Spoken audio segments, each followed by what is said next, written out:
사서 고생한다라는 말이 있습니다. 사서 고생한다라는 말, 고생 안 해도 되는데 스스로 어려운 일을 맡아서 고생을 한다는 거예요. 안 해도 될 일을 굳이 한다는 거죠. 사서 고생한다는 말이 그런 말이야. 근데 저는요, 바울을 보면 왠지 이 말이 떠오릅니다. 바울은 말해요. 나는 날마다 죽노라. 사서 고생하죠. 내가 그리스도와 함께 십자가에 못 박혔나니 라는 인식. 사서 고생하는 겁니다. 그리스도의 남은 고난을 내 육체에 채우노라. 사서 고생하는 것 같아요. 제가 이 바울을 얘기할 때 생각나는 한 인물이 있어요. 어떤 인물이 있냐면 제가 군대에 있을 때 제 고참입니다. 군대에 있을 때 제 고참인데 별명이 뭐였냐면 병장이었어요.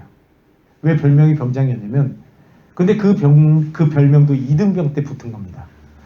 왜 지금은 좀 안 그럴지 몰라도 제가 군부대에 있을 때만 해도 이렇게 계급적인 게 상당히 심했습니다. 그래서 병장은 거의 아무 일도 안 하고 놀았어요.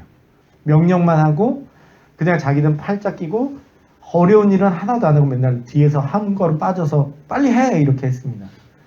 뭐 어떤 삶을 살려는지 아시겠죠? 절대 일하지 않아요. 그냥 자기에게 일이 오면 어떻게 해서든 자기 후임에게 일을 떠넘깁니다. 그러면서 자기는 놀아요. 그러니까 고참들도 병장이라고 부를 정도로 그렇게 일을 안 합니다. 그런데요, 그 병장이란 별명을 가진 그 고참이 나중에 병장으로 참 명예롭게 제대하더라고요. 예. 아니 우리가 군부대를 가면 사실 고생해야 될 것 같은데 고생 안 하고도 명예롭게 병장으로 제대하더라고요. 왜 국방부 시계는 돌아간다는 말이 있어요. 어떻게 지내든 결국에 끝난다는 건데 할 수만 있으면 고생 안 하는 게 좋은 거 아닙니까? 그렇잖아요. 사서 고생한다. 그럴 필요 뭐 있습니까? 고생 안 하고 편안하게 살면 되지. 그런데요, 바울이 죽으려면 자기만 죽지 우리도 끌어들입니다. 너희도 너희 자신을 죽은 자요 여길지어다. 물론 중간 생략한 부분들은 있습니다. 너희 자신을 죽은 자로 그렇게 여기랍니다. 아니 죽으려면 자기만 죽지 우리까지 끌어들여요. 너희 몸을 하나님이 기뻐하시는 거룩한 산 제물로 드리라. 여러분 제물로 드리라는 소리 뭐예요? 아니, 참 듣기는 좋은 얘기지만 죽으란 얘기예요. 죽으려면 본인만 죽지. 왜 우리까지 그렇게 끌어들입니까? 그런데 여러분 바울만 이렇게 말하는 게 아니에요. 베드로도 말합니다. 고난받는 것이 하나님의 뜻일진데. 그런데 심지어 예수님도 말하십니다. 누구든지 나를 따라오거든 자기를 부인하고 자기 십자가를 지고 나를 따를 것이니라. 왜 우리에게 사서 고생하라고 하냐고요. 그렇잖아요. 아유 우리 사서 고생하고 싶은 사람이 누가 있어요. 다 편안하고 싶지. 여러분 이쪽 사진은 항공사 VIP 라운지 사진이에요. 참 좋잖아요. 대합실인데 여기에서 비행기 기다리는 게 낫겠습니까? 여기에서 비행기 기다리는 게 낫겠습니까? 이왕이면 편안한 의자에 앉아서 맛있는 음식 먹으면서 기다리는 게 낫지.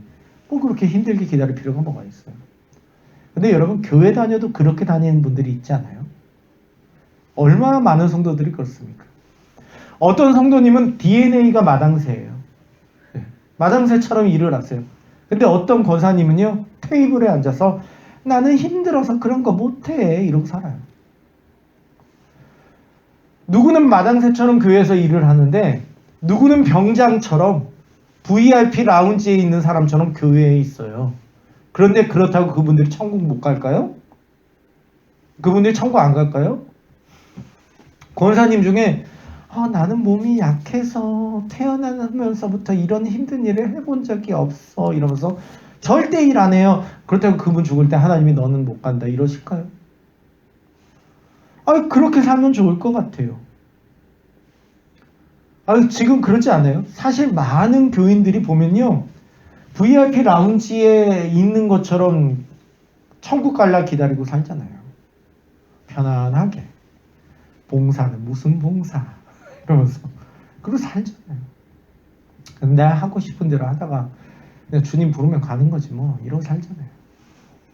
그렇게 살면 좋을 것 같은데 왜 바울은 죽으면 자기만 죽지 왜 우리까지 끌어들이냐는 겁니다. 사도들도 예수님도 마찬가지입니다. 혹시 예수님의 십자가로는 불충분하기 때문입니까?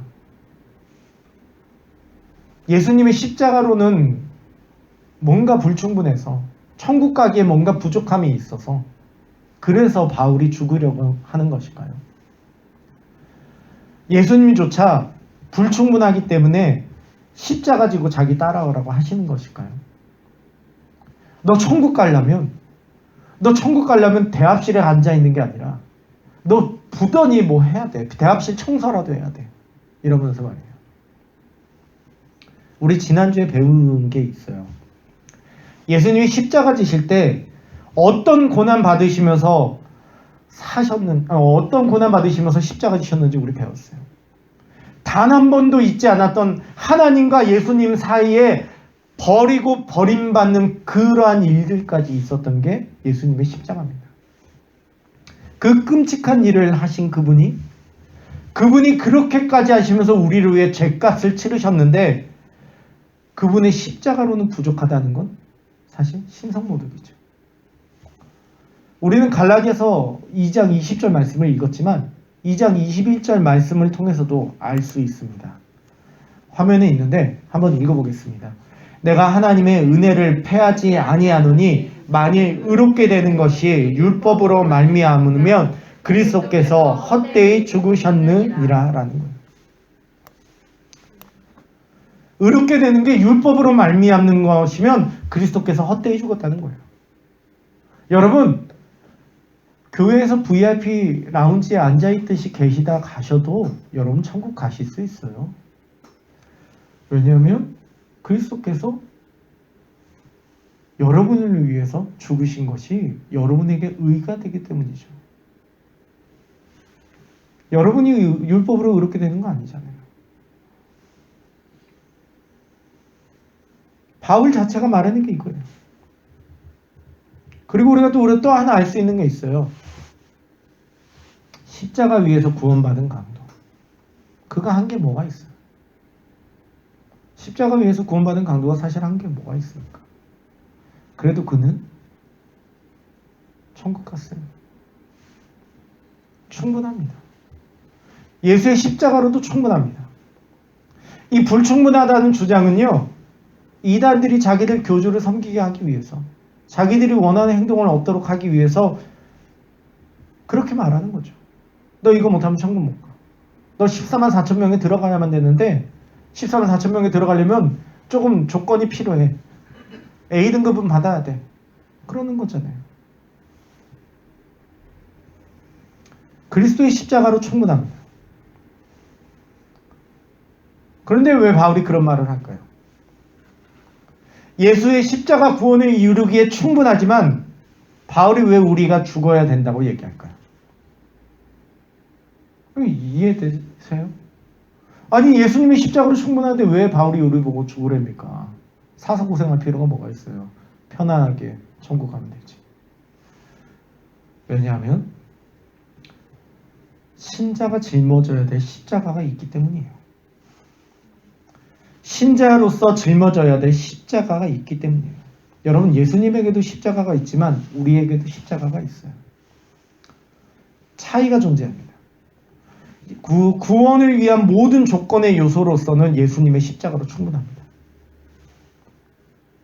하지만 우리가 짊어져야 될 십자가는 분명히 있어요. 우리가 짊어질 십자가가 무엇일까요? 바울은 어떤 십자가를 우리에게 이야기하고 있을까요? 성경은 우리에게 어떤 십자가를 지라고 말하고 있을까요? 왜 그 십자가를 져야 될까요? 저는 지난 3주간 예수님의 십자가에 대한 이야기를 나눴다면 앞으로 남은 사순절 2주간, 오늘과 다음 주 2주간 우리의 십자가에 대해서 얘기하려고 해요. 우리가 짊어져야 될 십자가가 무엇이냐면 성화의 십자가입니다. 로마서 6장 11절 12절 쉬운 성경입니다. 이와 같이 여러분도 여러분 자신을 죄에 대해서는 죽은 사람으로 하나님께 대해서는 그리스도 예수 안에서 살아있는 사람으로 생각하십시오.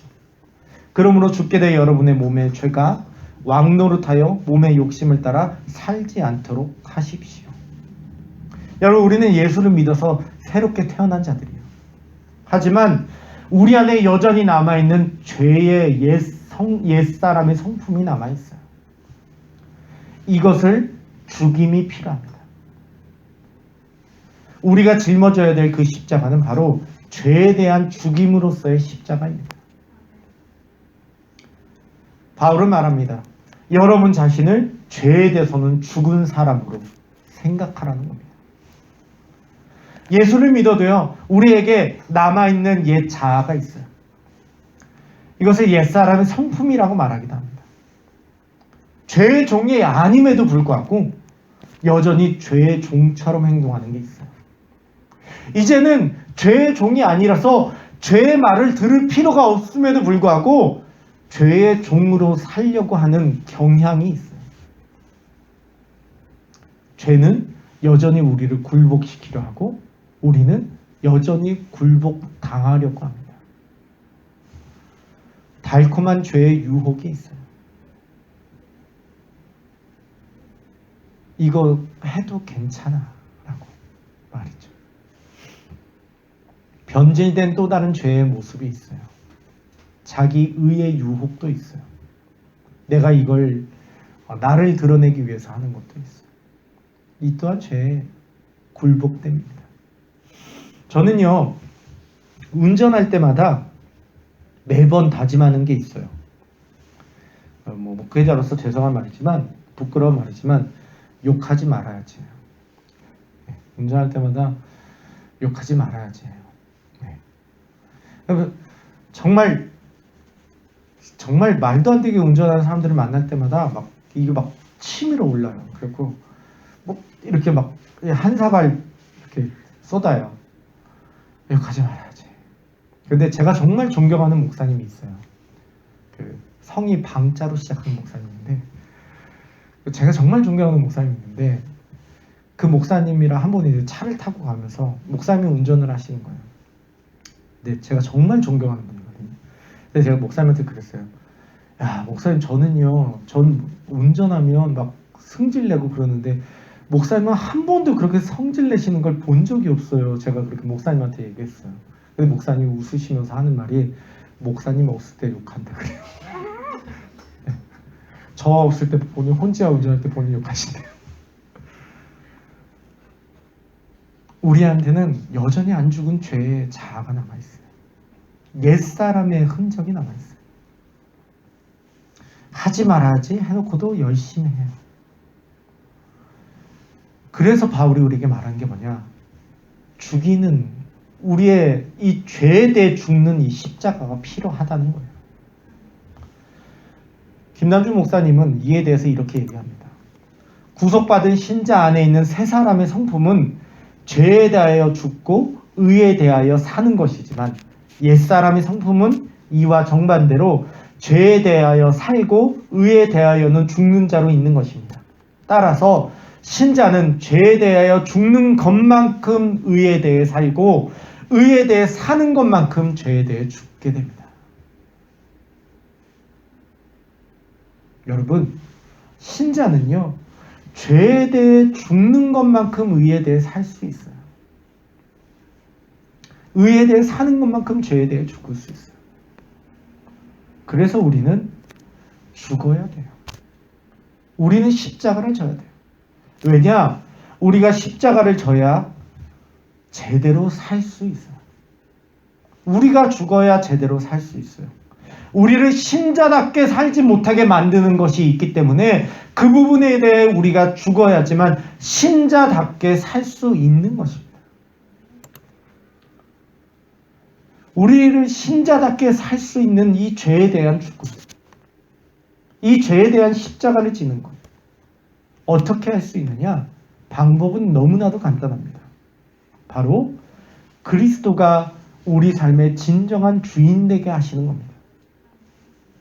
그분에게 주도권을 내어드리는 것입니다. 바울이 로마서 6장 11절에서 12절에 그렇게 얘기하잖아요. 우리가 죄에 대해서는 죽은 사람으로 생각하라고. 그러면서 하는 말이 무엇입니까? 죄가 왕노릇하지 못하게 하래요. 이 얘기는 바꿔 말하면 그리스도가 왕노릇하게 하는 것입니다.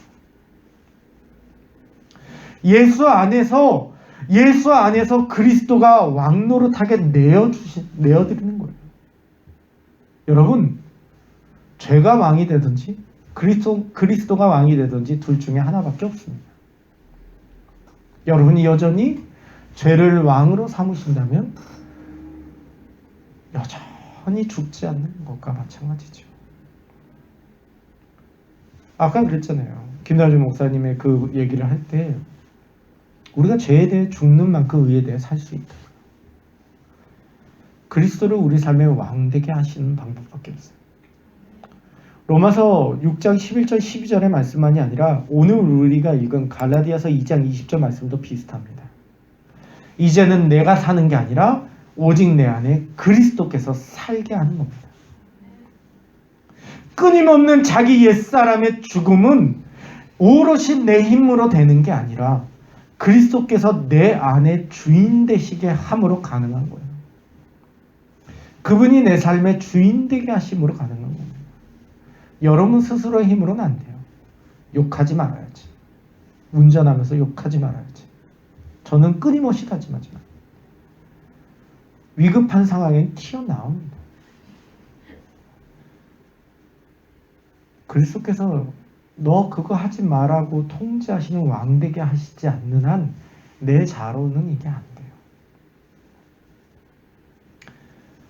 그리스도께서 내 주인 되게 하셔야 됩니다. 그래야 내가 이 성화의 십자가를 짊어질 수 있습니다.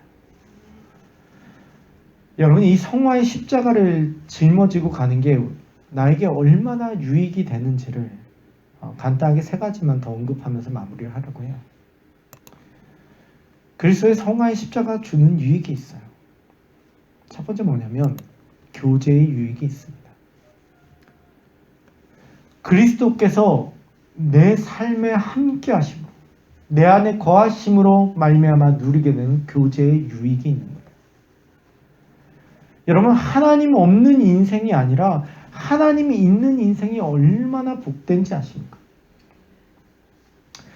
제가 설교자로서 제일 설교하기 힘든 본문이 두 개예요. 첫 번째 뭐냐면 하나님이 세상을 이처럼 사랑하사요. 그 설명할 방법이 없어요. 제 입으로. 두 번째는 뭔지 아십니까? 주께서 그 머리털까지 세신 바 되었더라. 왠지 제가 얘기하면 쉬운 일이네 이렇게 느끼실까봐 차마 설교하기가 힘들어요.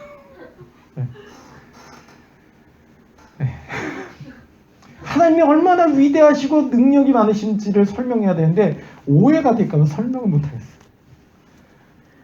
여러분, 그런데 또 설명하기 힘든 게 있다면 하나님이 있는 인생이 얼마나 행복한지를 차마 설명을 다 못하겠어요. 힘들고 괴로워도 주님이 위로하시는 인생이 얼마나 기쁜지를 차마 설명 못할 정도로 기뻐요. 아침에 눈을 뜰 때, 밤에 잠을 잘 때 전혀 외롭지 않은 인생. 그분이 함께 하심이 너무나도 힘이 되는 그 인생. 주님이 내 삶에 나와 교제하시는 인생. 이걸 우리 믿음의 선조들이 알았기 때문에 이런 찬양을 부를 수 있었어요. 높은 산이 거친 들이 초막이나 궁궐이나 내 주 예수 계신 곳이 그 어디나 하늘나라. 지금 여러분은 하늘나라를 맛보고 계십니까? 지금 여러분 계신 그곳에서 하나님을 만나고 계세요.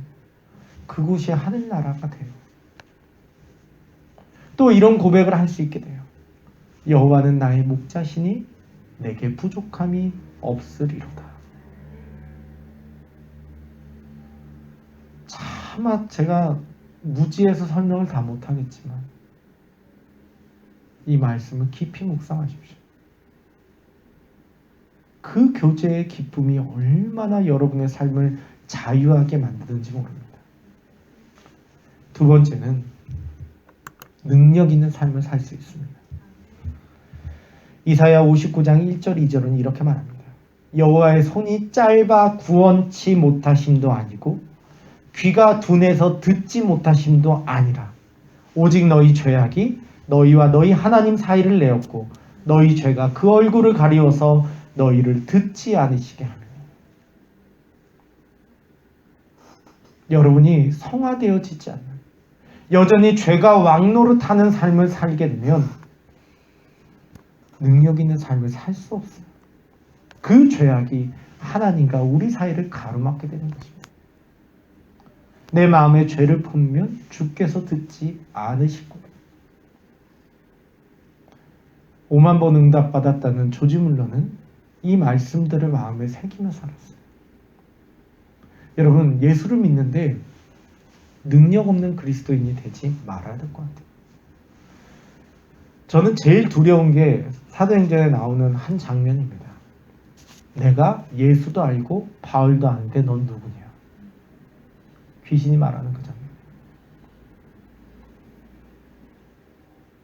여러분, 정말 기도할 때 하나님이 기도 응답을 들어주시고 하나님 정말 나와 함께 하시고 내 삶을 인도해 가신다는 걸 기쁘게 느끼는 그 삶, 얼마나 기쁜지 몰라요.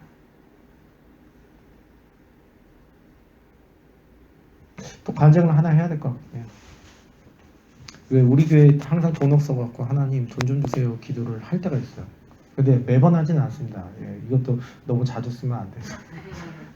그래서 금요 기도회 때 중보 기도 할 때가 항상 있어요. 같이 좀 그거 놓고 기도하자 그러면서 강대상에서 돈 주세요라고 기도할 때가 있거든요. 하나님한테. 그래갖고 그때 기도할 때마다 희한하게 그렇게 기도하면 하나님이 바로 다음날 주시더라고요. 우리 저기 금요 기도에 참석하신 두 분 권사님들은 아실 거예요. 같이 그거 놓고 기도하자 그러거든요. 돈 달라고 하나님한테. 기도하려고 그러고 돈 달라고 기도했더니 하나님 또 당장 입금하시더라고요. 어떤 선교사님은 그러시더라고요. 자기는 하루하루가 기쁘대요. 하나님이 오늘은 뭘로 자기를 채워줄지가 기대가 된대요. 여러분, 그 기대하는 삶으로 예수를 믿으며 살아야죠. VIP 라운지에 앉아있는 삶은요, 하나님이 여러분과 함께 하시면 능력 있는 삶을 사는 게 VIP 라운지에 앉아있는 삶이에요. 이를 위해서는 우리의 성화의 십자가가 필요해요. 마지막 세 번째는 소명을 이루는 삶입니다. 내가 이 땅에 온 목적, 주께서 나를 이 땅에 보내주실 때 계획하셨던 그 목적에 걸맞는 삶, 내가 하나님 앞에 얼마나 소중한 존재로 쓰임받는지 깨달을 수 있는 삶, 하나님과의 관계가 바로 회복될 때 창조의 목적으로서의 그 삶이 회복되는 것이에요. 그리고 그 소명을 따라갈 수 있게 되는 것입니다. 성화의 십자가가 우리에게 주는 유익이 있어요. 그냥 사서 고생한다라는 마음으로 교회 다니셔도 돼요. 여러분 지옥 가시진 않을 거예요. 하지만 그 삶이 오히려 정말 궁핍하고 힘든 삶으로 일생을 사는 거예요. 좋은 삶을 사시고 싶다면 성화의 십자가를 사셔야 돼요. 그게 여러분을 죽이는 게 아니라 오히려 여러분을 능력 있게 만드는 것입니다. 바울은 갈라디아서 2장 20절을 통해서 이렇게 고백을 합니다. 예수님이 십자가를 지신 이유는 나를 사랑하사 나를 위해서 자기 자신을 버리셨기 때문이라는 거예요. 주님이 십자가를 지신 이유는 무엇입니까? 나를 사랑하시기 때문에 십자가 지셨어요. 등 떠밀려 지신 게 아니라 나를 사랑하셔서 자발적으로 지셨습니다. 동일합니다. 우리 또한 주님을 사랑하기에 우리에게 주어진 십자가를 지셔야 됩니다. 이 성화의 십자가를 지시며 나아가실 수 있기를 주님의 이름으로 권면드립니다. 잠깐 기도하겠습니다.